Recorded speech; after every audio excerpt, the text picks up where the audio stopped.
On the morning of August 11, 2011, my heart, it started to stop. It began around 2 a.m., and at first, I thought it was just the heat.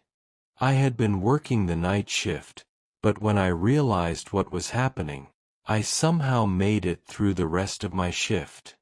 After work, I came home, showered, changed, went to the bank to withdraw money, put it away, got ready, and went to the clinic.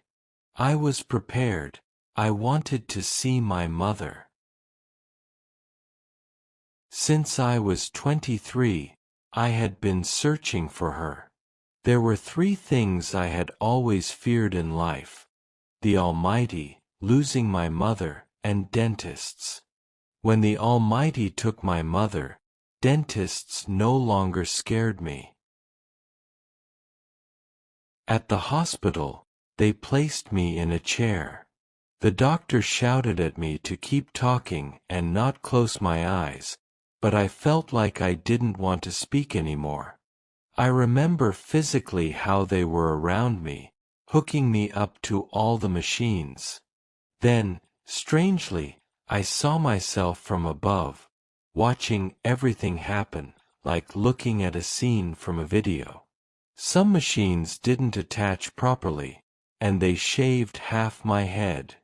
At some point, I felt indifferent, as if I had passed through a threshold.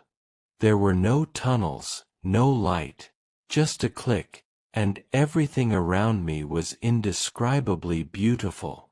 Colors, sounds, even smells, everything was pleasant, light, and effortless. Physically, it was exhausting. I felt pressure, tossing, and sweat, but now, looking back, it feels like a distant memory. The only thing I remember clearly is how loudly I felt like I was screaming inside, longing for my mother. I couldn't see anyone. I only wanted her. They didn't let me see her. When I opened my eyes, my father and sister were there. My father said, "Where were you going before me?" I felt hurt. I was ready, mentally and spiritually, but life had its own plan. 2 years earlier, my father had passed away. My heart had stopped for 20 minutes. 3 of the 4 valves in my heart had closed. Only one remained. It couldn't handle everything, so doctors placed stents, guiding them through my arm into my heart with cameras and all the necessary equipment. After that, life became difficult. I couldn't work because the doctor warned me that if I did, I would die, and she would be responsible. If I worked unofficially and died, it wouldn't be her problem. I discussed this with my rabbi, who asked why I was left here on earth and for what purpose. "Who is your wisest teacher?" he asked. I said, "My Jewish teacher." He told me to seek guidance. I prayed to the Almighty to show me the purpose of my existence, to reveal why I was left alive. It happened that the Sabbath was approaching. A delegation from the city where my future wife lived came to Israel for a bar mitzvah. She came with them. The first time I saw her, I felt an immediate connection. I brought her home to my sister because I was married at the time. She spoke to my sister as a sister would. That was a sign. Truly, what the Almighty gives faces no obstacles. If something is meant for you, it will come. If not, don't waste effort on closed doors. The Almighty gave me this girl. 2 years later, after my father passed, I visited my doctor. We joked about having children, but life had other plans.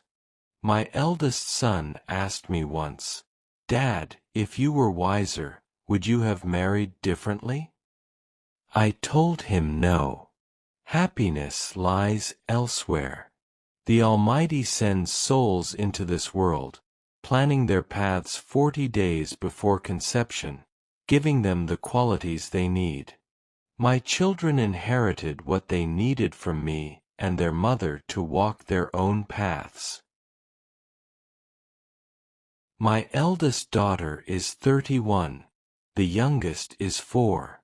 I came home one day, changed into slippers, and my daughter put them back on herself. I held her and kissed her. She had fulfilled her mission. That's why life is worth living. Our paths unfold for a time, and even when we face death, there is purpose. I had almost died several times. The last time I prayed, "Lord, not now, please. Not now." I opened my eyes. My children were there, my wife ahead of them. I realized that returning to life doesn't happen because of masks or doctors. It's the Almighty. Everything is energy, spirituality. The Almighty is everywhere, all around. People meet for a reason, at the right time. You may pass someone 1,000,000 times in your city, but you only meet when the time is right. Later, you'll see that you either teach or help each other. Everything in life happens exactly as the Almighty decides.